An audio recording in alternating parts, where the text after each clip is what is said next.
Hello everyone. তো আমরা চলে এসেছিলাম পুরীতে, আর আমরা যেহেতু বাঙালি তাই বাঙালি রেস্টুরেন্টের খোঁজে বেরিয়ে পড়েছিলাম আর পেয়ে গেলাম এই ভজহরি মান্নাকে। লোকেশন পুরী হোটেলের ঠিক পাশের গলি। আমরা এখানে এসে ফার্স্টে নিয়ে নিয়েছিলাম একটা ফিশ ফ্রাই, যেটার ফিশটা ছিল ভেটকি মাছের, আর খুব ক্রাঞ্চি অ্যান্ড খুবই টেস্টি ছিল ফিশটা।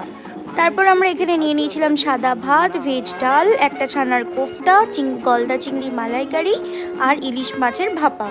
দেখো, খেয়ে একদম অনেস্ট রিভিউ দেবো। যদিও আমাদেরকে বলা হয়েছিল এই দুটো মাছ নাকি ওদের কলকাতা থেকে আসে, কিন্তু আমি এখানে খেয়ে বুঝতে পেরেছিলাম চিংড়িটা ছিল সমুদ্রের ধারের, আর ইলিশের একদম টেস্ট ছিল না বললেই চলে। বাদবাকি সমস্ত খাবারের ঠিক ভালোই টেস্ট ছিল।